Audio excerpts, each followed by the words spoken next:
자, 안녕하십니까. 반갑습니다. 작년에 합격 설명회 할 때는 무슨 독감인가? 뭐 폐렴인가? 뭐 그것 때문에 올해는 날씨가 굉장히 춥네요. 저도 오지 않으려고 했습니다. 추워서 했는데 날씨가 굉장히 추운데 그래도 이 추운 날 여기까지 오신 분들한테 뭐라도 말씀을 좀 드려야 될 것 같은데 합격 설명회를 지금 한 3년 정도 제가 하고 있는데 매년 똑같은 이야기를 해야 됩니다. 매년 같은 이야기를 하는데 왜냐하면 별로 바뀌는 것도 없고 뭐 그렇지 않습니까? 그죠? 그래서 좀 그렇습니다만은 자, 이왕에 오셨으니까 몇 가지 뭐 다들 아시는 이야기일 수도 있고 좀 지겨운 이야기일 수도 있는데요. 몇 가지만 좀 말씀을 드릴까 생각을 합니다. 합격 설명인데 이게 이 용어가 그렇게 마음에 드는 용어는 아닙니다. 왜냐하면 설명만 들으면 합격을 할 것 같은 그 기만적인 용어이기 때문에 설명을 들어서 합격할 거면 다 듣죠. 그렇죠. 그렇지는 않을 거라고 생각을 하고요. 뭐 이걸 궁금해 하시는 분들이 혹시 있으실까 싶은데 이런 거 없어요. 이런 거 없습니다. 뭐 합격을 위한 지름길 이런 거 없어요. 그냥 공부를 열심히 열심히 하는 수밖에 없거든요. 그런 대신에 엉뚱한 길로 가버리면 문제가 생기죠. 가야 될 길을 가는 게 아니라 엉뚱한 길로 가버리면 문제가 생깁니다. 그래서 최소한 그런 오류를 좀 줄이는 시간, 뭐 그 정도 의미를 의의를 가지시면 될 거라고 생각합니다. 그래서 지름길이 아니라 우리가 다른 길로 가지 않은, 그렇죠? 최소한 가야 될 길이 무엇인가 정도 오늘 여기서 확인하는 그런 시간이 좀 되었으면 좋겠습니다. 아마도 모르겠습니다. 그 개인마다 올해 처음 시험을 치시는 분도 있을 수 있고 다음에 좀 공부를 하셨던 분도 있을 수 있습니다. 그래서 어느 수준에 맞춰서 이야기를 해야 될지는 좀 난감한데 그런데 이건 그냥 합격 설명이기 때문에 그냥 전제를 처음 공부를 시작한다라는 걸 전제로 두고 지금부터 좀 이야기를 좀 시작을 해볼까 합니다. 제일 먼저 말씀드릴 건 시험 유형이 올해부터 좀 바뀝니다.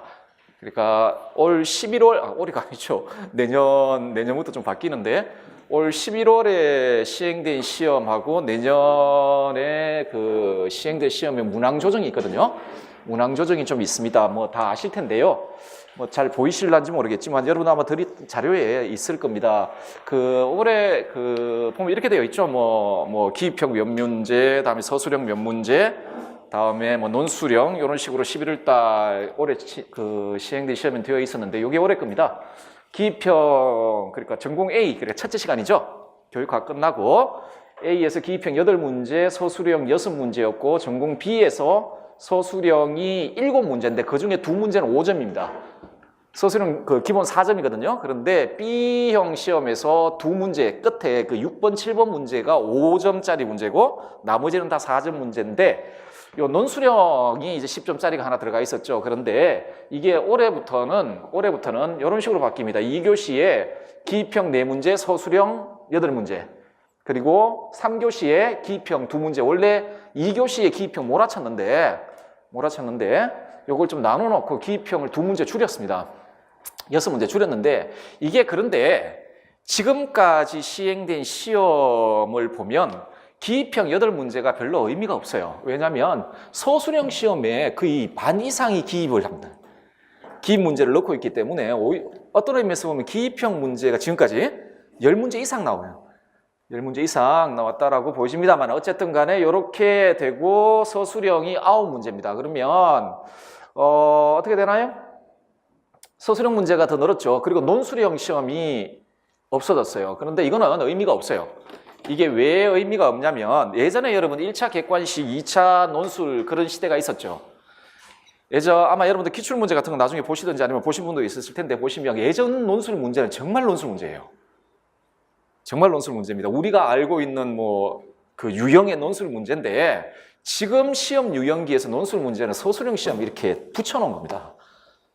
거의 그런 성격이 굉장히 강해요. 그래서 서술형 문제 한 3-4문제를 이렇게 붙여놓은 뭐 아니면 뭐 두세 문제 정도를 이렇게 붙여놓은 문제입니다. 하기 때문에 사실상 서술형 문제예요.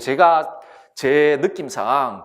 자, 그래서 그 논술형 문제를 없애고 서술형 문제를 더 늘렸습니다. 그래서 대신에 5점짜리 서술형 문제는 없고요. 전부 서술형 문제는 4점짜리로 이렇게 그 변경이 됩니다. 하기 때문에 뭐 크게 변경되었다라고 생각하실 필요는 없습니다. 그냥 그 시험 유형이 바뀌면 공부 방법이 달라지고 뭐 이래야 되는데 사실상 크게 바뀐 게 없어요. 그냥 문항 조정만 되었고 별로 뭐 의미가 없습니다. 별로 없기 때문에요. 자, 그럼 지금부터 공부를 어떻게 해야 할까를 조금 볼 텐데 제일 먼저 여러분들이 공부를 시작할 때 제일 먼저 해야 될 게 뭘까요? 뭘 해야 될 거 아니에요. 무엇을 해야 될지를 파악을 하셔야 되지 않습니까? 그죠? 자, 뭘 해야 될까? 공부 범위인데 아까도 말씀드렸지만은 뭐 공부를 조금 하신 분들 같은 경우에는 이미 여기에 대해서는 자신 나름의 답을 가지고 있을 거라고 생각합니다. 아까도 말씀드렸듯이 출발하는 분을 전제로 해서 이야기를 드리겠습니다. 자, 이 공부 범위를 확정하려면 공부 범위를 어디까지 공부를 해야 될 것인지 이걸 확정하기 위해서는 여러 가지 정보가 좀 필요합니다. 이걸 먼저 보셔야 된다. 이걸 교육과정 내용 요소 있죠. 교육과정 지금 2015년 개정 교육과정이 적용되고 있지 않습니까? 거기 보면은 내용 요소가 있어요. 뭐 서양윤리, 한국윤리, 동양윤리, 사회사상 뭐 물론 그 교과 교육론은 없는데 어쨌든 간에 뭐 생활과 윤리에서 특히나 1차 시험 같은 경우에는 중학교 도덕 과목과는 별로 상관이 없죠. 고등학교 선택 과목이라고 여기 윤리와 사상하고 생활과 윤리가 있지 않습니까? 윤리와 사상과 생활과 윤리의 내용 요소가 있어요. 그 교육 과정에 기술되어 있는 내용 요소를 보시면 일단은 1차적으로 뭘 공부해야 될지가 확정이 됩니다. 그리고 요거에 근거해서 그러니까 교육 과정 내용 요소에 근거해서 교과서가 기술되잖아요. 교과서가 기술되지 않습니까? 그죠? 그러면 요 교과서 안에 내용이 있습니다. 예를 들어 이게 왜 중요하냐면 교과서에 이게 왜 중요하냐면 요 교육과정 내용 요소는 누구 이렇게 되어 있고 성취 기준들이 좀 나와 있어요. 그 성취 기준은 문제화 될 수 있어요. 돼 있는데 그 교과서는 그 교육과정 내용 요소에 대응해서 거기에 걸맞게 내용들이 기술되어 있죠. 예를 들어 뭐 공자님이라 그러면 공자님의 내용들이 이렇게 기술되어 있습니다. 뭐 아리스토텔레스라면 아리스토텔레스의 내용들이 기술되어 있는데 여러분들 그 아리스토텔레스는 예를 들어 아리스토텔레스 예를 들자면 올해도 출제가 되었죠. 그 뭐 절제 가지고 출제되었던 걸로 기억나는데 어마어마한 분입니다. 만학의 아버지예요. 윤리, 철학, 형이상학, 뭐 심리학, 정치학, 미학 모든 학문의 근원, 그 서구 서양 학문의 근원이라고 불려지는 게 아리스토텔레스입니다. 아리스토텔레스인데 다 할 필요가 없죠. 다 할 필요가 없어요. 그러니까 뭐 교육과정 내용 요소에 보면 뭐 아리스토텔레스가 있다. 그러면 아리스토텔레스의 형이상학, 아리스토텔레스의 심리학, 아리스토텔레스의 뭐 자연학, 아리스토텔레스의 인식론, 아리스토텔레스의 뭐 미학 도대체 뭘 해야 되냐라고 생각되지 않습니까? 결국 우리는 윤리과지 않습니까? 그죠? 자, 어떤 학자의 어떤 이론을 어느 수준에서 어느 수준까지 공부할 것인가에 대한 기본적인 지침을 주는 게 교과서입니다. 예를 들면 아리스토텔레스 같은 거 이야기하다 보면 뭐 품성의 덕 이야기도 나오고 교과서에 보면 자제력 없음 이야기도 나오고 뭐 하지 않습니까? 그죠? 자, 하기 때문에 요거를 보시면은 이 정도는 공부를 해야 되겠구나가 기본적으로 잡힙니다. 잡히는데 문제가 우리는 수능 시험 치는 사람들이 아닙니다. 수능 공부를 하는 게 아니잖아요. 수능 공부는 여기서 끝나면 끝이에요. 여기서 끝인데 우리는 지금 수능 시험을 보는 게 아니란 말이죠. 그리고 지금까지 기출된 기출 문제들을 보면은 이 범위를 넘어서는 문제들이 상당히 나옵니다. 하기 때문에 지금 그 윤리과의 임용을 보기 위해서는 요 수준은 가지고는 안 되고 기출 문제를 봐야 됩니다. 기출 문제를 보시면 어느 학자의 어떤 영역에 대한 출제들이 되고 있거든요. 출제들이 되고 있어요. 하기 때문에 요거를 보고 어느 수준까지 공부를 해야 되겠다라는 걸 결정할 수가 있습니다. 기출 문제를 보시고 또 하나 참고 자료로 볼 만한 게 이게 좀 오래됐긴 했습니다. 이거 예전 서답형 시험에서 객관식 시험기로 넘어갈 때 교육과정평가원에서 우리 출제 범위는 이거야라고 그 제시해 준 게 있습니다. 윤리과 출제 범위 이것 이렇게 제시해 준 게 있거든요. 그런데 지금까지 제 경험에 의하면은 여전히 그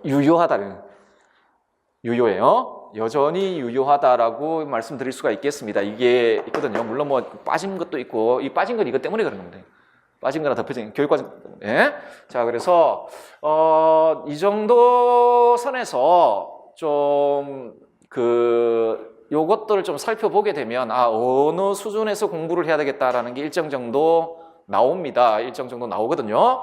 제가 드렸던 그 자료에 공부 범위라고 해서 교과 교육론, 그다음에 뭐 동양윤리사상, 한국윤리사상, 서양윤리사상, 응용윤리, 정치사회사상, 통일교육론 이렇게 되어 있죠. 그리고 그 옆에 그 분야들이 나와 있을 겁니다. 분야들이 나와 있을 텐데 이거는 제가 지금까지 그 제 경험 그리고 출제 경향에 비추어서 이 정도는 해야 한다라고 정리한 겁니다. 가장 기본적인 겁니다. 적어도 여러분이 시험을 보기 위해선 교과교육론 같은 경우에 도덕심리학이 있고, 제가 아마 제 자료에는 그 옆에 도덕심리학에 관련되어 있는 학자들 이론들이 나와 있을 겁니다. 도덕교육론, 교수학습 방법, 올해는 이게 뭐가 나왔던가요? 협동학습이 나왔던 걸로 기억나는데, 다음에 평가, 교육과정 있죠? 자, 이건 기본입니다. 그리고 요 안에 여러 학자들이 있고, 여러 가지 이론들이 있고, 자, 그런데 제가 제시해드린, 그 자료에 제시해드린 건 가장 기본적인, 여러분 시험 치려고 한다라면, 올해가 아니고 자꾸 올해 시험 없죠.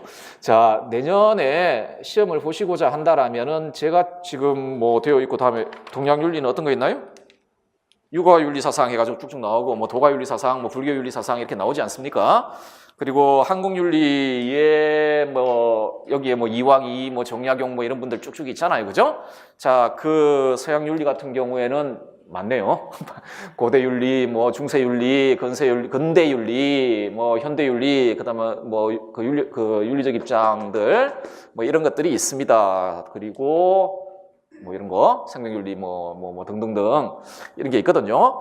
자, 여기 지금 PPT에는 나와 있지 않지만 자료에는 아마 요 각각 해에 해당되는 학자들이 있을 것이고, 그 학자들 선정은 아까도 말씀드렸지만 제가 그 교육과정 내용 요소하고 교과서, 다음에 기출문제 등을 보고 다음에 지금까지 쭉쭉 시험 쳐왔잖아요, 그죠?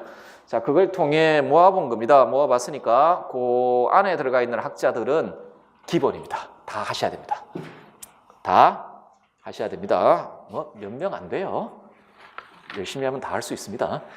안 되니까. 자, 그래서 여러분들 물론 여기에 덧붙여서 뭐 정치는 이렇고 여기에 덧붙여서 여러분들이 공부를 하시면서 조금 더 추가를 해야 될 게 있겠다라는 생각이 들면 여러분들 스스로 이렇게 찾아서 추가를 하시면 됩니다. 그리고 적어도 제가 드렸던 자료에 있는 학자들은 다 하셔야 됩니다. 이러면 다 하셔야 돼요.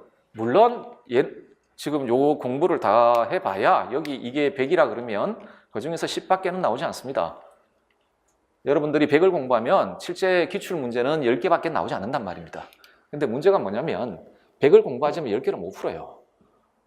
원래 시험은 그런 겁니다. 100을 준비해서 10개에 대응하는 게 시험입니다. 모든 시험이 다 그렇지 않습니까? 여러분도 지금까지 쭉쭉쭉 시험 쳐왔지 않습니까? 물론 대학에서 치는 시험들 같은 경우에는 뭐 대충 뭐 이렇게 강의한 내용들 이런 게 다 나오니까 뭐 그런 건 빼고 적어도 그렇습니다. 그래서 여기 있는 내용 영역들, 범위들을 좀 기본적이다 생각하시고 다 한 다음에 뭐 이렇게 덧붙이시든지 그건 여러분들이 알아서 해야 될 일이라고 생각을 합니다. 자, 이제 범위가 확정이 되었으면, 범위를 확정을 했다라면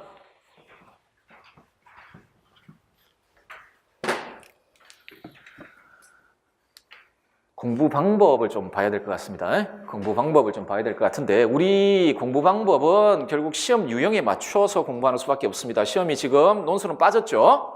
논술은 빠졌기 때문에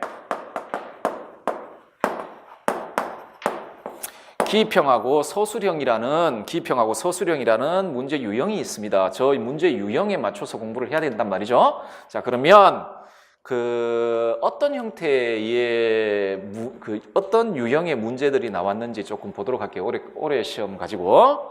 먼저 기입형입니다. 기입형인데 여러분들 그 자료를 한번 보실까요? 6페이지 자료를 보시면 자, 기입형 대비 공부 방법이라고 되어 있을 겁니다. 되어 있고 첫 번째 사례가 있죠. 이론의 전체적 특징에 대한 이해와 관련된 기입형 문제라고 되어 있죠. 한번 올해 나온 건데 한번 읽어보기. 지금 그 기출문제 푸는 시간 아니니까 유형만 보도록 합시다. 다음은 도덕 수업에 활용할 수 있는 교육 방법에 관한 설명인데 괄호에 들어갈 용어를 써라. 괄호는 경쟁 학습 구조와 개별 학습 구조의 인지적 한계를 극복하기 위한 대안으로 등장하였고 학습자 간 긍정적 상호 의존성, 개별적 책무성 등을 중시한다. 뭐 이렇게 이야기를 하죠. 그 밑에는 요것에 대한 나딩스와 리코나의 그러니까 이것의 도덕 교육적 유용성과 관련된 나딩스와 리코나의 주장이 나와 있습니다. 나와 있거든요. 나와 있고 그래 놓고 이런 특징을 가지고 있는 교수 학습 방법의 명칭을 써라라고 되어 있죠. 이 문제를 해결하기 위해선 협동학습이 가지고 있는 전체적인 특징에 대한 이해가 있어야만 괄호에다가 기입을 할 수가 있겠죠. 그렇겠죠. 이거는 단순히 지금 올해 출제된 것만 사례를 들었지만 이런 형태의 문제가 기입형 형태로 출제가 됩니다. 이론의 전체적인 특징과 관련해서 어떤 개념을 집어넣는 문제입니다. 근데 요거는 기입형 문제와 관련해서는 아주 소수의 문제 형태고 가장 기본적인 문제 형태는 그 다음 겁니다. 이론을 구성하는 핵심 개념에 대한 이해와 관련된 기입형 문제라고 되어 있죠. 다음은 동양윤리 사상가의 주장인데 기억 니은의 순서대로 괄호 안에 들어갈 용어를 쓰시오. 뭐 하려고 이런 어려운 짓을 하는 그냥 기억 니은 쓰라고 그러면 되지. 자, 오직 내가 아는 것을 미루어 극진히하여 물에 나가 이해해야 한다. 100% 주자글입니다. 이거 경물 취지에 대한 이야기를 하는 건데 기억은 나로부터 말한 것이고, 원래 경물은 외재적 대상과 관련된 것이고 취지는 인식 주관과 관련된 겁니다. 하기 때문에 기억은 취지고 니은은 경물 이런 겁니다. 경물 이런 것인데 자, 이게 기입형 문제의 거의 90% 이상은 이렇게 출제됩니다. 기입형 문제의 90%는 다 이렇게 출제되죠. 자, 여러분들 이론 공부를 하는 건 그렇게 어려운 게 아닙니다. 어렵나요? 그냥 수학 문제 푸는 거하고 똑같아요. 여러분들 똑같아요. 수학은 그냥 공부하는 게 아닙니다. 여러분들 제가 수학을 너무너무 못했거든요. 너무너무 못했습니다. 수학을 너무 못해서 지금도 대입에서 수학 문제가 그런 식으로 배치되는지 모르겠는데 예전에는 규칙이 있습니다. 1번 문제, 2번 문제 집합 명제예요. 집합 명제. 지금도 수학 교과서가 그렇게 구성되어 있는지는 모르겠어요. 예전에 고등학교 수학 교과서는 제일 딱 열면 집합 명제 이렇게 구성되어 있고 딱 2문제 풀고 나머지는 다 찍었어요.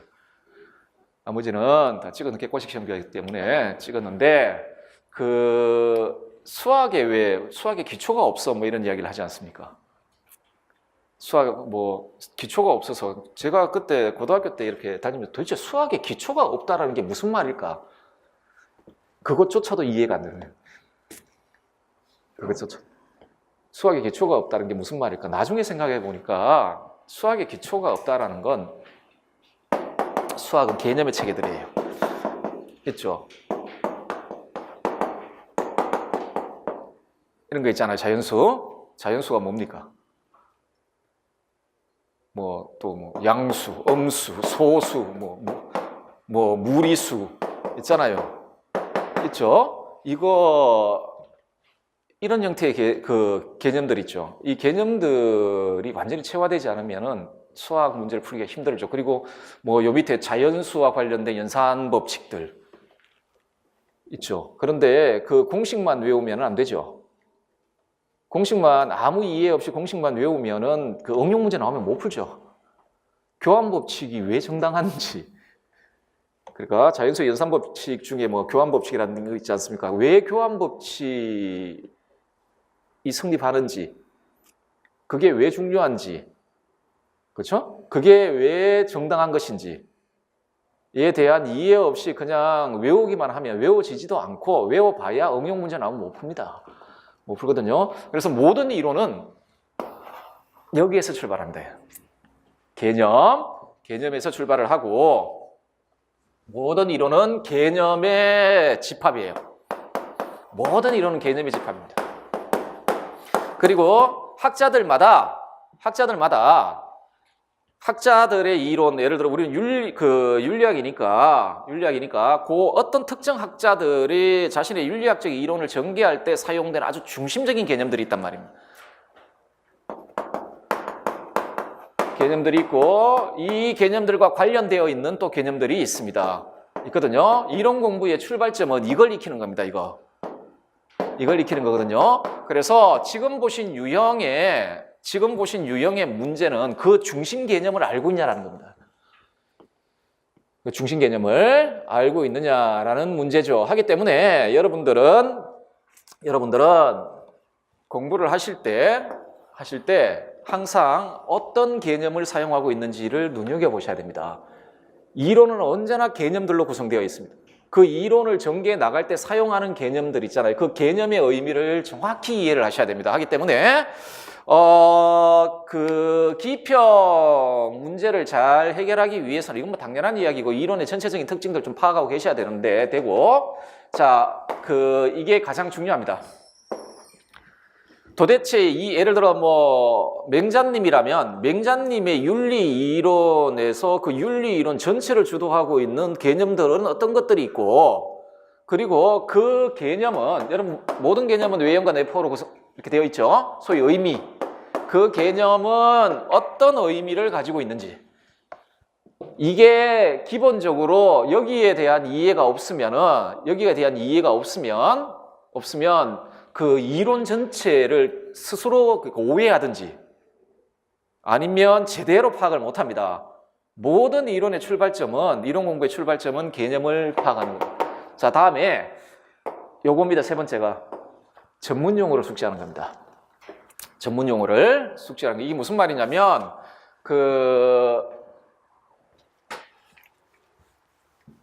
물론 이게 서양 같은 경우 외국어를 한국말로 동양은 좀 덜한데 한자니까 서양학 같은 경우 외국어를 한국말로 옮기기 때문에 여러 방식으로 번역이 될 수는 있습니다. 여러 방식 번역이 될 수 있는데 예를 들어 올해 나온 아리스토텔레스 문제 중에 그 절제 얘가 중용이고 이쪽에 지나치면은 무절제고 모자라면 목석 같음 이렇게 되어 있는데 이건 다르게 번역할 수도 있습니다. 목석 같은 경우는 둔감 이런 식으로 번역해도 되고 여기는 방탕 그리고 우리 교과서에는 방탕 둔감 이런 식으로 되어 있는 데도 있고 우리 윤리학 교과서에는 이건 상관없습니다. 이거는 번역의 문제이기 때문에 상관이 없어요. 상관이 없는데 그런데 이런 게 아니고 공식적으로 그러니까 대한민국이 아주 그 권위를 가지고 있는 학회라든지 이런 데서 공식적으로 사용하는 용어들이 있어요. 예를 들어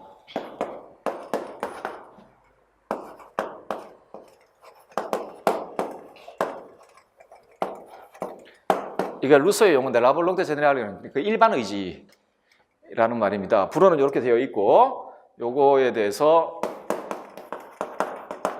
이렇게 번역을 하죠. 이렇게 번역을 하죠. 그런데 물론 제네랄이라는 말을 마음대로 번역할 수도 있고 일반 의지를 어떻게 쓸 수 있을까요? 뭐라고 할까?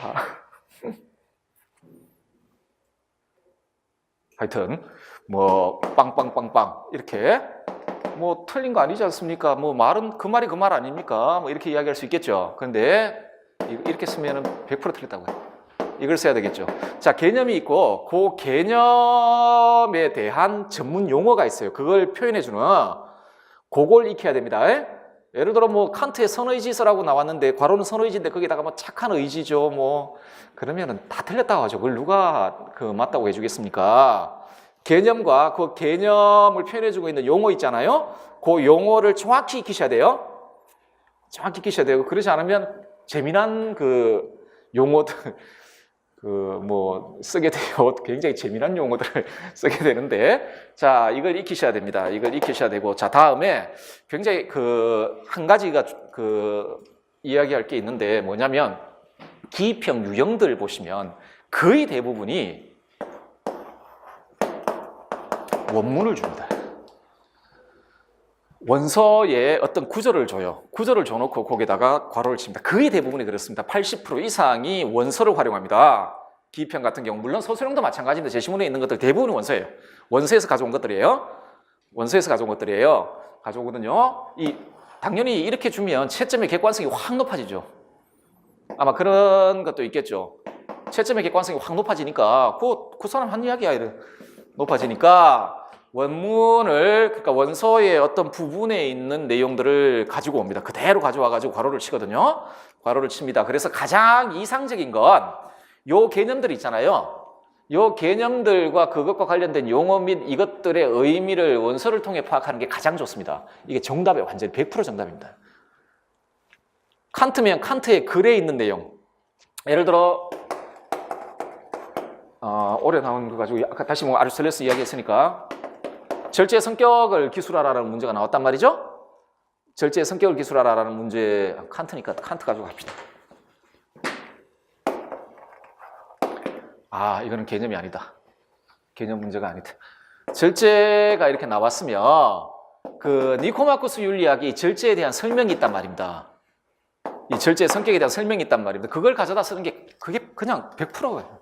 가장 적합한 답이죠. 어쨌든 간에 그 문제 유형 자체가 원문 줘놓고 원문 곡의 중요 개념을 괄호치고 있기 때문에 가장 이상적인 공부 방법은 그 원서를 통해서 개념을 파악하는 게 가장 이상적입니다. 그런데 이상적입니다. 문제가 이상적이라는 게 문제입니다. 왜냐하면 그 많은 원서를 언제 다 읽을 것이며 자 1년 다 칩시다. 기억이 나냐라는 거예요. 어제 했던 것도 기억이 안 나는데 문제는 이상적이라는 건데요. 자 그렇다라는 것 이거 기본입니다. 기입형 대비하려면 기본이에요. 자 다음에 또 하나가 있는 게 서술형입니다. 이거 죄송합니다. 이거 빼버리고 서술형. 자 서술형을 한번 보도록 합시다. 자 첫째 서술형 시험 문제 유형 중에 대표적인 유형 하나가 개념을 정의하라라는 유형입니다. 이게 올해 밑에 보시면 아시겠지만 다음 한국윤리사상가의 주장입니다. 기억니언에 해당하는 용어를 쓰라고 되어 있죠. 형구의 기호, 영지의 기호 그런 겁니다. 그리고 문제가 뭐라고 되어 있나요? 그 개념의 의미를 설명하라라고 되어 있죠. 요거는 개념의 정의를 쓰라는 문제입니다. 형구의 기호가 뭐냐? 영지의 기호가 뭐냐라는 거예요. 이거는 아까 기입형 할 때 말씀드렸지만 모든 개념은 외형과 내포, 달리 말해 의미를 가지고 있습니다. 여러분 학문의 발전이라는 건 동일한 개념을 가지고 그 의미를 바꾸어 나가는 게 학문의 발전입니다. 예를 들어 데카르트는 실체를 뭐뭐로 봐. 실체란 뭐뭐다. 그런데 스피노자는 실체는 뭐뭐다. 동일한 용어의 의미가 이렇게 바뀌어져 오죠. 그게 이론의 발전사입니다. 이론의 발전사인데 어쨌든 간에 이게 아주 대표적인 유형 중에 하나입니다. 개념을 묻는 거예요. 개념의 의미를 묻는 것. 다시 말씀드리지만 그 학자가 윤리학 영역에서 사용된 중심 개념들을 정확히 이해해야 된다. 이때 정확히 이해해야 한다는 건 그 개념의 의미를 정확히 이야기하는 거예요. 정확히 이해를 하셔야 되고 자, 두 번째 한번 봅시다. 요것도 대표적인 그 유형인데 단일 사상가의 이론의 핵심 내용을 묻는 문제입니다. 문제인데 보시면 다음은 서양 현대 윤리 사상가의 주장입니다. 이거 누구던가요? 네, 피드싱어죠. 기억니언에 해당하는 용어 기억이 뭐였더라? 그 이익평등 고려의 원칙이었고 니언이 아마 그 쾌고 감수 능력이었을 텐데 쾌고 감수까지만 써야 되죠. 쾌고 감수 능력의 능력은 뭘까요? 어쨌든 자 기억니언을 활용해서 이 사상가가 공장식 축산에 반대하는 윤리적 이유를 한 가지 써라라고 되어 있죠. 이거 싱어에 동물 해방의 논리를 써라라는 겁니다. 싱어에. 근데 싱어 이론 중에 가장 중요한 이론입니다. 싱어는 동물 해방론을 주장했잖아요. 그러면 동물 해방의 근거를 대야 될 거 아니에요. 동물 해방의 근거를 그러니까 논리를 전개할 때 가장 중심적 개념이 들어가는 이론이 싱어의 공리주의적 관점. 그 소위 그 이익평등 고려의 원칙과 다음에 그 도덕적 주체의 선별 기준. 도덕적 고려 대상의 선별 기준이라고 이야기되는 쾌고 감수 능력 가지고 쓰라라는 이야기입니다. 이거는 피터 싱어의 가장 중심적인 개념, 그러니까 이론을 쓰라라는 이야기죠. 자, 요게 서술형 시험에서 가장 대표적인 그 유형입니다. 뭐 예전에 뭐 아리스토텔레스의 자제력 없음에 대해서 쓰라 그러기도 하고 뭐 등등등. 자, 요런 문제가 있고 다음에 여러분들 한 이론 체계가 있을 때 그 이론 체계들은 그냥 아리스토텔레스로 계속 갑시다. 사례로 하나의 이론, 그 어떤 사람의 윤리학이라는 전체 큰 체계가 있고 그 체계 아래는 하나의 이론만 존재하는 게 아니죠. 예를 들어 아리스토텔레스라고 한다라면 뭐 어떤 것들이 있습니까? 등론도 있고 뭐 자제력 없음에 대한 이야기도 하고 행복에 대한 관점도 나오고 여러 가지들이 있단 말입니다. 이론들 뭐 이론 1, 2, 3 자 이렇게 되어 있는데 적어도 여러분이 공부하시는 학자들은 천재들입니다. 천재들이에요. 이 전체 이론 체계는 여러 이론들로 이렇게 구성이 되는데 작은 이론들로 구성이 되는데 그 사람들 천재예요. 이 말은 무슨 말이냐면 하나의 전체적인 이론 안에 이렇게 여러 이론들이 있을 경우 있는데 얘네들이 따로 놀면 안 되겠죠. 안 되겠죠. 그러면 그 좋지 않은 거리죠. 따로 노는 게 아니라 이 이론들이 전부 유기적으로 연결이 돼요. 유기적으로 연결이 되어 있습니다. 이론 1이 이론 2의 전제가 되는 이론이고 뭐 이런 방식으로 이게 1호부터 2가 나오고 2호부터 3이 나오고 3위부터 4가 나오고 이런 방식으로 정합적으로 짜여져 있어요. 아주 잘 짜여져 있어요. 그래서 이론들 사이의 관계를 여러분들이 파악을 하셔야 합니다. 이론들 사이의 관계. 예를 들어 아리스토텔레스의 등론하고 자제력 없음 사이는 어떤 관계가 있는가요? 뭐 이런 거 있잖아요. 자제력 없음 현상이 나타나는 근본적인 이유가 뭡니까? 덕이 없기 때문에 그런 거 아닙니까? 그럼 자제력 없음의 문제를 해결하려면 덕을 갖추면 되는 거 아닙니까? 그러면 덕은 어떤 성격을 가지고 있기 때문에 그럴까? 그렇죠? 그 한학자의 이론 체계 안에 포함되어 있는 그 작은 이론들 사이의 관계를 다 파악하셔야 된다. 관계를. 자, 그런 형태의 문제가 나와요. 그 밑에 다음은 서양 근대 윤리사상가 주장인데 누구든가 이 인간은 칸트군요. 자, 칸트인데 뭐 그렇습니다. 괄호 안에는 존경이 들어갑니다. 존경이 들어가는데 그래서 작성 방법 보시면 존경 뭐 괄호 안에 들어갈 용어 쓰는데 보세요. 기억, 니언이 아이고 줄을 안 쳐놨냐? 기억이 목적, 니언이 존음성입니다. 기억이 목적, 니언이 존음성이거든요. 그래놓고 자 요거 활용해서 다른 사람에게 거짓 약속하려는 행위가 도덕법칙을 위반하는 이유서라 뭐 이런 식으로 이야기를 하고 있습니다. 그러니까 어떤 이론이 있고 그 이론을 전제로 해서 다른 관점의 이론들을 도출해내고 학자들 사이에 이거는 의도적으로 만들어진 목적하고 존엄성 이야기 나오면 인간 성의 정식입니다. 정식이고 그 윤리형성 정초에 그 거짓 약속이 왜 우리의 의무가 될 수 없는지에 대해서 나오죠.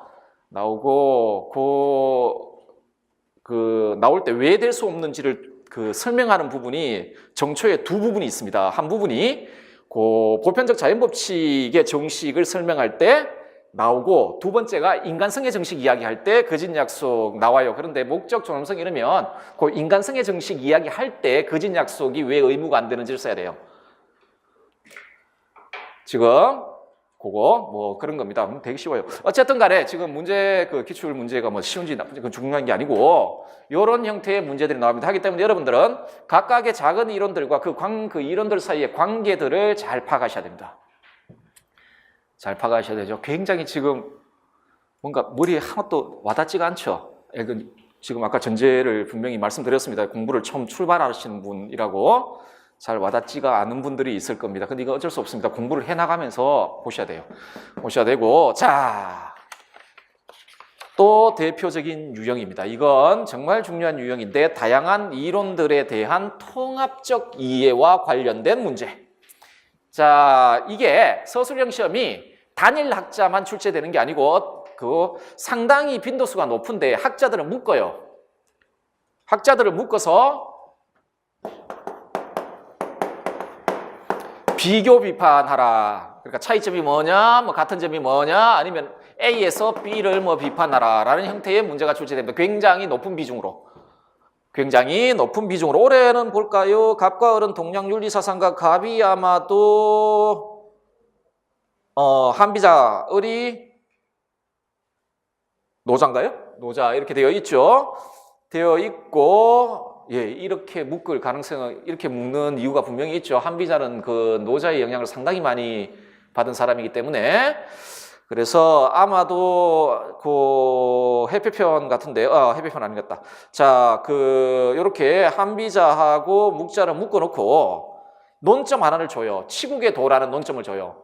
치국의 도라는 논점을 줘놓고 한비자의 관점하고 그 논점에 대한 한비자의 관점하고 노자의 관점을 비교하라는 문제예요. 그렇죠? 그렇게 나와 있죠. 자, 이렇게 비교하라는 사실상 뭐 우리 시험에 비교 문제는 다 차이점 쓰는 거죠. 원래는 뭐 같은 점하고 뭐 다른 점. 근데 또 지금은 사례로 제가 제시는 안 했지만 비판 문제도 종종 나옵니다. 종종 나오는데 참고로 말씀드리자면 묶일 사람만 묶입니다. 플라톤하고 공자 못 묶어요. 그런 식으로 비교를 못 합니다. 그런 식으로 물론 그 비교 사상사 그러니까 사상사를 공부하시는 분이 비교학을 하시는 분들이 있어요. 근데 그거 그 문제 못 내요. 굉장히 위험해요. 그거는 해석이 여러 가지일 수 있잖아요. 플라톤이 공자 본 적이 있습니까? 플라톤 공자 본 적 없어요. 본 적 없고 부처님이 예수님 본 적이 있어요? 하늘나라 가서 봤겠다. 살아있을 땐 본 적이 없어요. 살아있을 땐 본 적이 없어요. 묶여질 수 있는 사람은 예를 들어 맹자, 순자 이렇게 아니면 예전처럼 순자, 장자 왜냐하면 기본적으로 아니면 뭐 노장 기본적으로 육아의 예법에 대해서 굉장히 부정적이었던 사람이니까 뭐 이런 식으로 묶이든지 뭐 플라톤, 아리스토텔레스, 칸트 공리주의자들 묶을 수 있는 사람이 묶여요. 그러니까 비교될 수 있고 비판될 수 있는데 그리고 그런 사람들이 묶이니까 그거는 부차적인 이야기고 자 제가 말씀드리고자 하는 건 단일 학자들에 대한 공부들이 충실히 이루어져야 됩니다. 그 학자 어떤 학자 자 단일 학자들에 대한 공부가 충실히 이루어져야 되는데 요 수준에서 끝나서는 안 되고 그걸 통합적으로 고려할 수 있는 시각을 가져야 됩니다. 이때 통합적으로 고려한다는 건 이런 겁니다. 이런 거. 이 학자와 이 학자 사이에 이론적인 차이점이 뭔지 그렇죠? 다음에 전대학자에 대한 비판을 통해 학문이 발전하지 않습니까? 그러면 어떤 방식으로 비판을 했고 그래서 그 비판 결과 어떤 이론을 만들어냈는지 통합적으로 살펴보셔야 됩니다. 통합적으로 살펴보셔야 되는데 아마도 지금도 이 말이 굉장히 추상적으로 들릴 겁니다. 그런데 이 통합적 시각을 갖는 방법은 단일 학자를 굉장히 잘 이해하시면 저절로 생깁니다. 생겨요. 플라톤 보통 소크라테스, 플라톤 이렇게 되어 있죠. 그리고 보통 보면 이렇게 잘 묶이죠. 특히 소크라테스하고 아리스토텔레스 이렇게 잘 묶이죠. 뭐 지덕일치설이라든지 지행합일설 같은 경우 비판하고 이렇게 되는데 소크라테스와 아리스토텔레스에 대한 통합적 시각을 갖는다라는 말 있잖아요. 다른 공부 방법이 없어요. 그냥 이 학자 열심히 공부하고 이 학자 열심히 공부하면 생깁니다. 저절로 생겨요. 해보세요. 생겨요. 다른 방법이 없어요. 저절로 생깁니다. 그리고 이것 때문에 공부하시다가 여러분들 별의별 생각을 다 합니다. 어떤 생각을 하냐면 공자의 이주장에 대해서 플라톤은 어떻게 생각했을까? 그런 생각을 머릿속에서 치워야 돼요.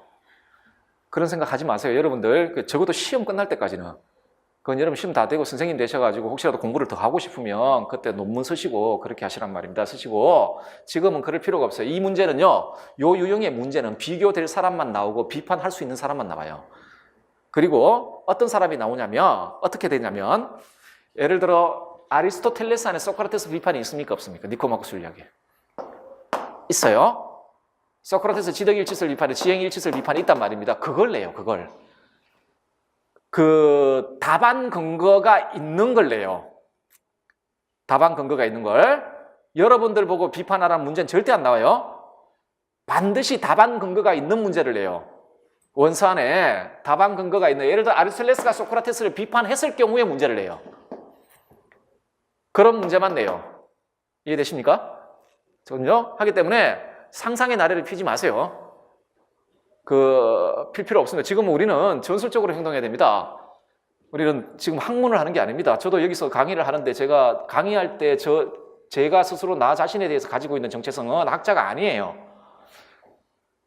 아니라 시험 준비를 위한 일종의 그 정보 원천 정도로만 생각합니다. 하거든요. 여러분들한테 그 학문 공동체라는 관점이 그런 걸 가지지는 않습니다. 저는 여기는 그냥 어떻게 하면 시험을 잘 볼 수 있을 것인가에 대해서만 생각을 하기 때문에 그런 관심들은 머릿속에서 지워야 됩니다. 그러니까 지우고 정확하게 그렇게 공부를 하시면 되는데, 그 관점은 방금 말씀드렸지만 단일 학자들을 깊이 있게 이해를 하면 생깁니다. 저절로. 소크라테스 끝난 다음에, 소크라테스 플라톤 끝난 다음에 아리스토텔레스를 공부를 해보면 아, 차이가 나타나는구나라는 걸 알 수가 있어요. 그러다가 나중에 예를 들어서 아퀴나스 중세에 아퀴나스 행복론에 대해서 공부를 한단 말이에요. 아퀴나스가 아리스토텔레스의 영향을 받았다는데 행복에 대한 그 개념이 다르네라는 게 공부하면 나타납니다. 나타나니까 너무 심각하게 그냥 각각의 학자들을 열심히 보시면 돼요. 자, 그래서 이렇게 공부하시면 됩니다. 사상가의 이론을 구성하는 주요 개념 파악하고 전문용어 숙지하고 의미 파악하셔야 되고, 다음에 사상가의 이론의 핵심 내용에 대해 명확하게 이해하고 숙지하셔야 됩니다. 숙지하셔야 되고, 다음에 사상가의 이론의 핵심 내용들 사이의 연관관계, 아까 말씀드렸던 이해하셔야 되고, 다음에 다양한 사상가들의 이론의 핵심 내용들, 왜 전부 다 이루어졌지? 내용들 사이의 연관관계, 공통점, 차이점, 반대점, 비판점 있죠? 자, 이걸 정확히 이해를 하셔야 돼요. 이거 다 하면은 서술형 시험은 그냥 다 받습니다. 100점. 이렇게. 자, 이렇게 되어 있습니다. 자, 그러면 지금 그 기평 관련해서는 이렇게, 서술형 관련해서는 이렇게라고 말씀드렸는데, 그러면 실제로 공부를 하기 위해서는 여러분들 자료가 있어야 될 거 아닙니까? 정보가 있어야 됩니다. 정보가 있어야 되는데, 자, 이 정보를 어디에서 가져올 것이냐, 이거. 이 정보를 어디에서 가져올 것이냐. 옆 친구? 어디서 건지시죠? 이 정보를 어디에서 가져올 것이냐를 좀 봐야 됩니다. 자, 뭘 가지고 공부할 것이냐는.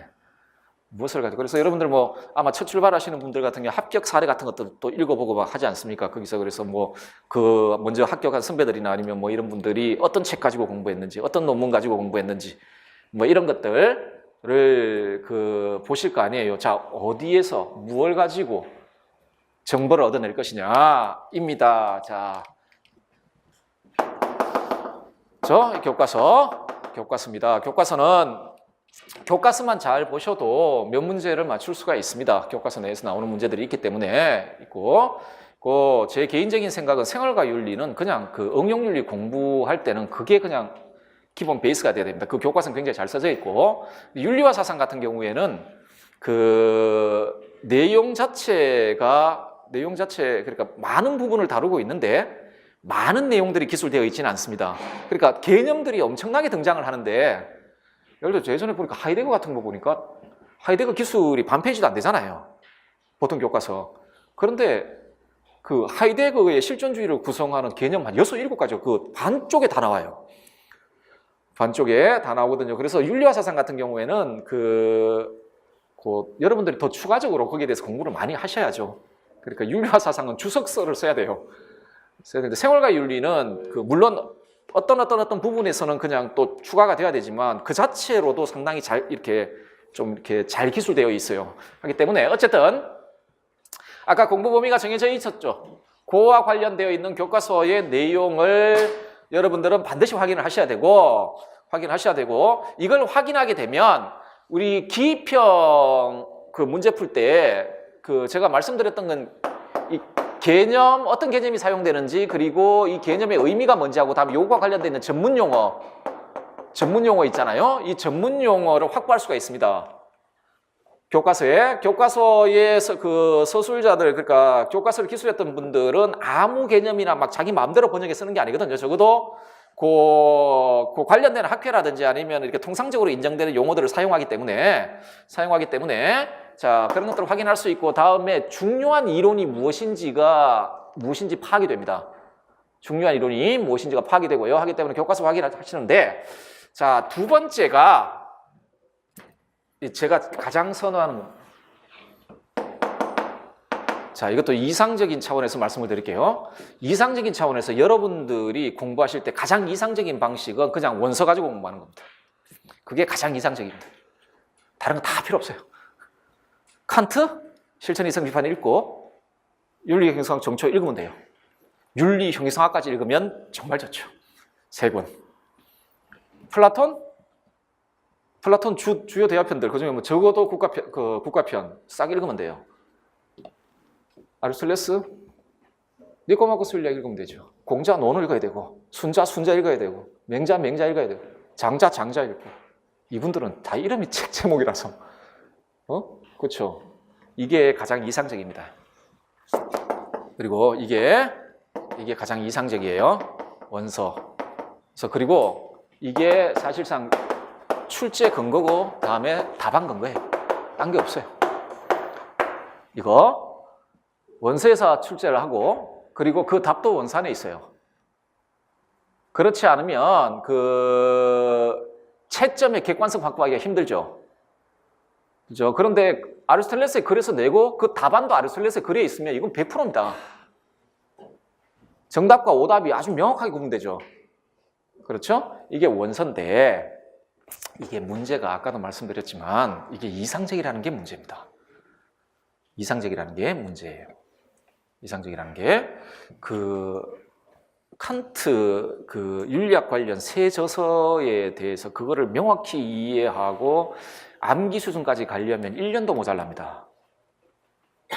칸트 하나 가지고 박사학위 논문 쓰는데 5년 6년씩 쓰지 않습니까?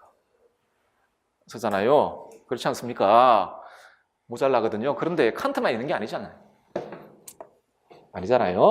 자, 하기 때문에 이게 예를 들어 지금 제가 말씀드리는 건 학부 때부터 꾸준히 이렇게 읽어오신 분에 대해서 말씀드리는 게 아니라 내년에 당장 시험을 봐야 되는데 읽은 적이 없다. 읽어봐야 뭐 많이 읽지를 못했다. 자, 이러면 제 개인적인 생각에는 여기에 너무 욕심을 내면 안 됩니다. 맞아. 출제의 근거가 답안의 근거는 원서지. 오늘부터 내가 원서를 읽어야 되겠다 하면서 서점에 가가지고 뭐 니코마코스 윤리학, 정초, 철학의 재건, 논어, 맹자 쫙 사가지고 이만큼 써야겠죠. 정치 사상 파트는 또 누가 있습니까? 롤제 정의론만 이만하고 이만큼 되죠, 분량이. 다음에 정치적 자유주의는 그 반 정도 되는데 되고 그거 못 읽습니다. 읽을 수가 없어요. 이거는 현실적인 겁니다. 읽을 수가 없는데, 대신에 제가 말씀드리고자 하는 건 그 안에 있는 그 내용들 다 출제될 수 있는 게 아닙니다. 절대. 아니에요. 아까 주요 개념과 이론을 말씀드렸잖아요. 그리고 그러면 예를 들어 칸트다, 맹자님이다라고 이야기했을 때 우리 보통 이렇게 부르는데, 여러분들 선집 같은 거 혹시 서점 같은 거 보신 적 있나요? 학자들인데 책 종류 중에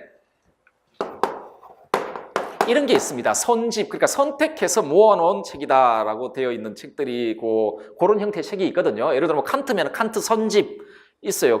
이게 무슨 말이냐면 칸트를 전공한 학자가 칸트의 그 방대한 저술들 중에 정말 중요하다고 생각되는 부분들을 모아놓은 거예요. 모아놓은 건데, 제가 들고자 하는 거 이거 사서 보라는 이야기가 아니라 대표 원문들이 있어요. 이게 무슨 말이냐면, 예를 들어 맹자님의 인의가 굉장히 중요한 개념이죠. 그러면 맹자라는 텍스트 안에 요것에 대한 설명이라든지 정의가 나오는 매우 유명한 구절들이 있어요. 칸트의 선의지라면 요 선의지에 대한 정의가 나오는 매우 유명한 구절들이 있는데 여러분 나중에 아마 공부하시면서 기출문제 같은 걸 분석해 보면 아시겠지만 이 대표 원문들이 반복이 됩니다. 출제할 때 대표 원문들이 반복이 돼요.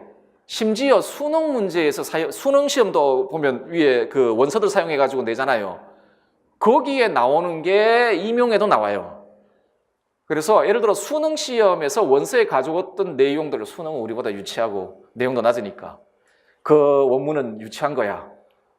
그게 아니에요. 수능 시험도 예를 들어 아리스토텔레스 내면은 뭐 예를 들어 자제력 없음이라든지 아니면 뭐 그 품성의 덕 같은 거 내잖아요. 그러면 품성의 덕과 관련되어 있는 그 니코마코스 윤리학에서 가장 대표적인 구절을 가져다 써요.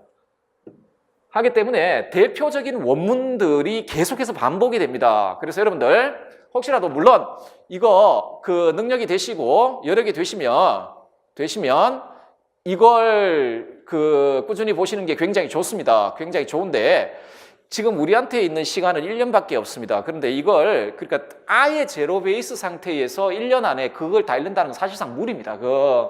하기 때문에 요 원문을 많이 접할 수 있는 방법들을 생각해 내셔야 됩니다. 일단 교과서 안에 들어가 있는 원문들, 그 교과서 안에 들어가 있는 교과서나 그 교과서 지도서 안에 원문들이 있거든요.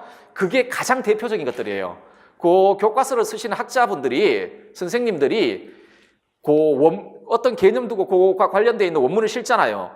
그 개념과 관련되어 있는 가장 대표적인 원문이라는 거예요. 그게. 자, 그런 것들 심지어 수능 같은 데서 그 제시문으로 사용되어 있는 것들 이런 것들 다음에 우리 기출에서 제시문으로 사용된 것들 자, 그런 것들이라도 1차적으로 굉장히 좀 꼼꼼하게 읽을 필요가 있어요. 읽을 필요가 있거든요.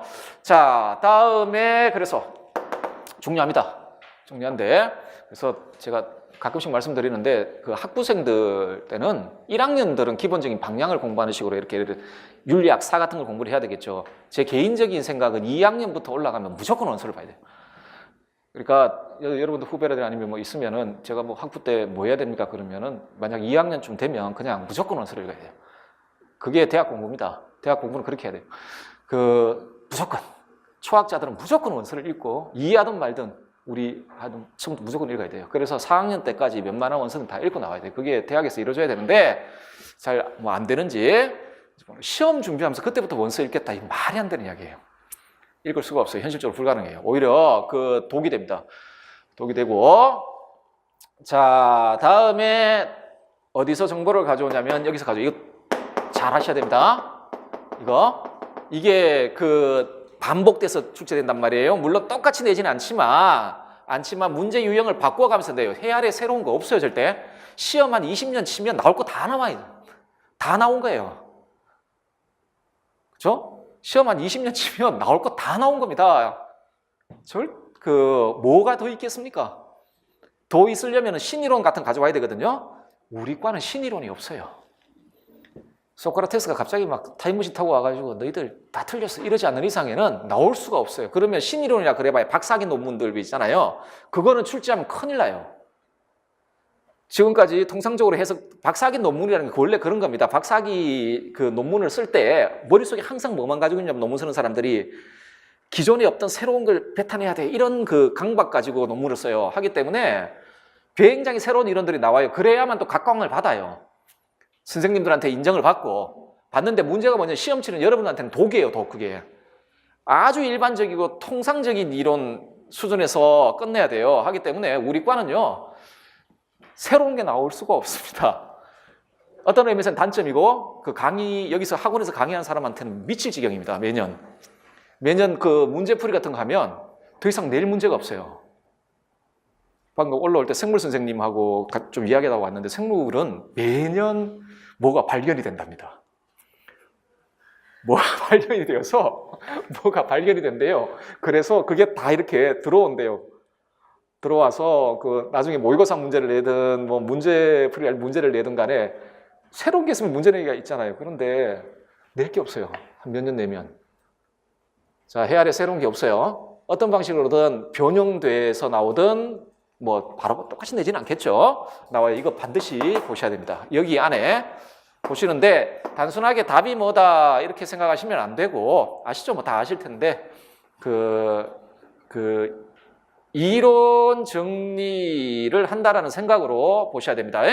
보셔야 되고, 자, 다음에 네 번째가 제 생각에는, 제 개인적인 생각에는 얘가 순위가 1등이에요. 1등인데 원체 힘드니까. 왜냐하면 이 교과서도 좀 잘못된 부분들이 있어요. 교과서 기술된 내용들 보면 조금 문제가 있는 내용이 있는데 어쨌든 간에 이건데 이거 이렇게 다음에 제일 마지막이 이거예요. 이게 소위 2차 자료라고 불려지는 것들인데 2차 자료 뭐 연구서들 다음에 논문들 이런 것들이죠. 연구서들 논문들 예를 들어 여러분들 시험 칠 때 가장 많이 보는 서양 윤리 관련해서 2차 자료 중에 가장 대표적인 게 그 에링턴이죠. 그런 것들을 2차 자료라고 합니다. 연구서라고 보통 불리죠. 연구서인데 원래는 정보원 첨가 관련해서는 그러니까 어떤 관련해서는 가장 신뢰할 수 없는 게 2차 자료입니다. 가장 신뢰할 수 왜냐하면 여러분들 예를 들어서 윤리학사 같은 경우에는 100% 객관적인 윤리학사는 없어요. 무슨 사를 저술할 때 알잖아요. 역사는 사관의 관점이 들어가잖아요. 역사는 사관의 관점이 들어가는데 이게 단지 역사에만 그런 게 아니에요. 철학사도 그렇고 윤리학사도 그렇고 그걸 쓰는 사람들의 관점이 들어가요. 예를 들어 에링턴은 어느 나라 사람입니까? 미국 사람 아닙니까? 미국 사람 맞죠? 에링턴 글 보면 예를 들어 플라톤이나 아리스토텔레스나 이런 거 해석하는 부분이나 근데 에링턴은 분명히 좋은 책이에요. 상당히 객관적인데 그럼에도 불구하고 툭툭 나와요. 플라톤이나 아리스토텔레스나 이런 고대학자들 분석할 때 미국 학자들이 분석하는 시각들이 이렇게 스며들어가 있어요. 스며들어가 있거든요. 예를 들어 휴움 같은 경우도 대륙에서 바라보는 휴움하고 미국 학자가 바라보는 휴움 자기 역사 전통 안에서 그 시각이 상당히 다르거든요. 달라요. 다르고 예를 들어 휴움을 정서주의 아버지로 평가하고 해석하는 사람들 다 미국 학자들이에요. 다 미국 학자들이에요. 대륙의 학자들은 휴움을 절대로 정서주의 아버지로 보지 않습니다. 에이어 같은 사람들이 휴움을 아주 전형적인 정서주의 아버지로 봐요. 여러분들 보는데 에이어의 아주 유명한 논문 하나 있습니다. 논문 제목이 그냥 휴움이에요. 휴움인데 정서주의 아버지. 이렇게 자 보는데 어쨌든 간에 그래도 중요합니다. 그런데 여러분들은 아마 공부하시면서 제가 강조했던 순서대로 공부하시는 분은 잘 없을 거예요. 그러니까 원서를 가지고 보통은 아마 이걸 토대로 해서 공부하시는 분이 많다고 생각을 합니다. 이게 장점도 되고 단점이 됩니다. 왜냐하면 연구서들이나 논문은 그 학자들의 중요한 내용들을 상당히 압축적으로 전달해 줍니다. 하기 때문에 그리고 좀 이렇게 설명을 해주지 않습니까? 하기 때문에 접근하기가 매우 쉽다라는 게 있는데 아까도 말씀드렸지만 까딱 잘못할까 이게 제가 앞에다가 공신력이라는 말을 붙인 이유는 이거 잘못하면 제목 괜찮네 라고 봐가지고 잘못된 정보를 얻을 가능성도 분명히 있습니다. 분명히 있거든요. 하기 때문에 자 요거 돼 있고 그래서 제가 좀 뭐 보라는 거 여러분들 뭐 있잖아요. 합격 수익 이런 것들 있지 않습니까? 그거 보시면 아마 이게 대충 나올 텐데 근데 좀 추천드리고 싶은 건 연구서 같은 경우에는 가급적이면 원문이 많이 인용되어 있는 걸 보시라는 에링턴의 장점 중에 하나죠. 서양 윤리학사의 장점 중에 하나가 원문들이 좀 많이 이렇게 인용이 되어 있습니다. 그리고 풍울한도 그렇죠. 풍울한도 보면 원문들이 많이 인용되어 있죠. 가급적이면 좀 원문들이 그러니까 그 학자의 원문들이 좀 많이 인용되어 있는 연구서들 보시고 논문은요. 박사학위 논문 아예 볼 생각하지 마세요. 그리고 만약에 보시려면 이 석사학위 논문 있죠. 석사의 수준이에요. 석사는 새로운 게 없어요. 석사는 얼마만큼 그 분야에 대한 이해가 높냐를 봐요. 석사 논문들은 하기 때문에 석사 논문 중에 좀 이렇게 쓸만한 게 있으면 알아서들 보시는데 그 정도 좀 추천을 드리고 싶습니다. 자, 시간이 얼마 안 남아서 좀 빨리 이야기를 해볼게요. 자, 그러면 어떤 순서로 공부할까? 이 또 이상적인 건데 실천을 하시면은 좀 좋을 거라고 생각합니다. 이건 제 개인적인 생각입니다. 사람마다 조금 다 다르지만 상반기 1월 달에서 한 6월 달 정도가 될까요? 에는 교과서, 원서, 연구서, 논문, 기출문제 등등등 활용해서 이론을 반드시 한 번 정도 정리를 하셔야 됩니다. 한 번 정도 하시고 자 그리고 이게 되면은 좋겠는데 1차적으로 암기를 한번 끝내셔야 됩니다. 무조건 끝내고 이게 만약에 되면 하반기부터는 만약에 그 정리된 게 있으면 여러분들 있잖아요. 이론을 정리했잖아요. 그러면은 하반기부터는 조금 이렇게 보충 정도 있잖아요. 하고 정리된 걸 그때부터 무한반복 암기해야 됩니다. 시험은 암기입니다. 결국은 암기예요. 결국은 암기입니다. 암기기 때문에 하시고 그 문제풀이 모의고사 뭐 해서 난 다 됐다 뭐 됐는데 이거는 몇 가지 의미가 있습니다. 그 좀 이렇게 이론 다시 정리하는 의미도 있고 복습하는 의미도 있고 그 시험 문제와 암기를 이렇게 좀 이렇게 결합시켜 보는 그러니까 문제를 좀 꼼꼼히 읽으면서 그걸 이렇게 뱉어내는 훈련 같은 것 뭐 그 정도 해주시면 될 것 같습니다. 그래서 이렇게 보는데 이거 여러분들 용어로 서브노트라 그러나요? 의무는 아닙니다. 그 공부 방법은 사람마다 다 다를 수가 있으니까 의무는 아닌데 그래도 제가 상식적으로 생각해서 상당히 많은 분량을 공부를 하셔야 되는데 공부라는 건 처음에 정보가 이만큼 있으면은 이걸 줄여나가는 겁니다. 예를 들어 에링턴이 뭐 아까 봤던 에링턴이라는 뭐 서양 윤리학사가 있으면 그게 500페이지라면 그걸 200페이지로 줄이는 게 공부입니다. 그래서 상식적으로 생각해도 이렇게 뭔가 정리된 걸 있어야 된다고 생각을 합니다. 있어야 된다고 생각을 하고 그걸 중심으로 하반기 때는 계속 외우셔야 됩니다. 계속 외우셔야 한다. 암기입니다. 시험은 결국 암기입니다. 짧은 시간 내에 쏟아내야 되기 때문에 거기 가가지고 생각할 시간이 없어요. 거기 가가지고 생각할 시간이 없습니다. 자, 요 정도를 하시면 될 것 같고요. 마지막으로 아까 말씀드렸지만 그러니까 합격을 하기 위한 방법은 여러 가지입니다. 사람마다 다 다를 수가 있어요. 왜냐하면 지력의 차이라든지 체력의 차이라든지 의지력의 차이 같은 것들이 있기 때문에 다양한 방법, 그래서 뭐 합격 수위 같은 거 봐도 100에 100 다 다르지 않습니까? 물론 공통점은 있지만 자, 다 다르단 말입니다. 그래서 일률적으로 어떻게 하면 합격할 수 있다는 말을 드리기는 굉장히 위험한데 대신에 분명한 건 있습니다. 이렇게 하면 떨어집니다. 그건 분명해요. 공부 방법은 100갈래의 길이 있을 수 있으나 불합격의 길은 정해져 있습니다. 정해져 있거든요. 자, 제가 말씀드릴 게 가장 중요한 겁니다. 이겁니다. 이거. 이해와 암기가 분명해야 됩니다. 자, 이론이 어떻게 구성되어 있다고 말씀드렸냐면 이론은 주제와 개념과 논리로 구성됩니다. 이게 이론입니다. 주제는 다른 게 아니에요. 뭐 예를 들어 소크라테스라면 지덕일치란 뭐 덕이란 무엇이냐 이런 거 있잖아요. 그게 주제죠. 그게 그 학자가 중심적으로 다루었던 주제. 그리고 요거는 문제가 됩니다. 문제. 여러분들 그 기출 문제에 물음 있잖아요. 물음은 전부 그 학자가 탐구했던 주제가 물음이 돼요. 물음이 되고 그 다음에 요 주제가 있으면 이 주제를 전개시킬 때 사용된 개념 있죠. 자, 개념들을 공부를 하셔야 되고 그 다음에 중요한 게 뭐냐면 요 개념들을 사용해서 이 주제와 관련해서 어떤 이론을 전개하잖아요. 그 논리를 파악하셔야 됩니다. 어떤 방식으로 이 문제를 해결하는지. 어떤 방식으로 소크라테스가 덕이란 무엇이냐라고 이렇게 물었잖아요. 스스로 문제를 던졌잖아요. 그럼 이 사람이 이것에 대한 자기 이론이 있잖아요.